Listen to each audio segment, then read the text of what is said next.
আওয়ামী লীগের দোসরেরা হুঁশিয়ার সাবধান।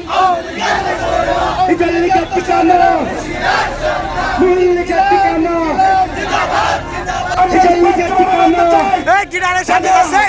রক্তের দাগ এখনো শুকায়নি।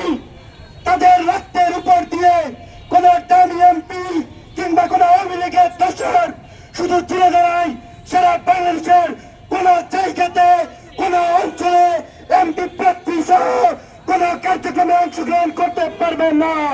আমরা স্পষ্টভাবে বলতে চাই, এটা আমি এমপিদের এই খুনি হাসিনাদের এই খুনি মুরুদেরকে কোনোভাবেই চিরদার মাটিতে অবতরণ করতে দেওয়া যাবে না। একই সাথে আমার প্রশাসনের ভাইদের প্রতি উদারত আহ্বান রাখবো, আপনারা চোখ কান খুলে রাখবেন। এই আওয়ামী লীগ যেন কোন জায়গায় কোন কার্যক্রম পরিচালনা করতে না পারে, সে বিষয়ে আপনাদের প্রতি উদারত আহ্বান থাকবে।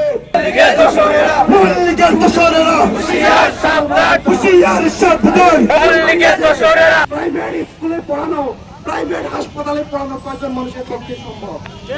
তাই অতিরিক্ত ব্যবসায়িক মুনাফার দিকে তাকিয়ে শুধুমাত্র 2-4 পয়সা দান করে মানুষের চোখে ধুলো দিয়ে বোকা বানিয়ে এই আওয়ামী লীগের কোন আস্থান আমরা জিতাই হতে দেবো না। পৌরসভার ভিতরে আমাদের মারার জন্য এই মহুল লীগ, এই হিজল লীগ তারা বাস কেটেছিল। তৎপর হয়েছে নির্বাচনের জন্য। আমরা সকলে ছাত্র জনতা একত্রবদ্ধ হয়ে আজকে এখানে হাজির হয়েছি। তারা কিভাবে নির্বাচনের পায়তারা করছে আমরা দেখেছো। তারা যদি মাঠে নামে, তাদেরকে বলতে চায় পিঠে ছাড়া পেতে তারা মাঠে নামবে। এই ছাত্র জনতা তাদেরকে পাতার সাথ লাল করে দেবে। বিচারের দাবিতে এবং দামি এমপি প্রার্থীর বানচাল করার জন্য আমরা আজকে এখানে একত্রিত হয়েছি। আমরা হুঁশিয়ারি করে বলতে চাই, 24-এর গণঅভ্যুত্থানে যারা ছাত্র জনতার বিপক্ষে অবস্থান ছিল, যারা ছাত্র জনতার আন্দোলনকে বানচাল করার জন্য ছাত্র জনতার রক্তের দাগ তাদের হাতে মিশে আছে, তাদেরকে এই আগামী নির্বাচনে অংশগ্রহণ করতে দেওয়া হবে না।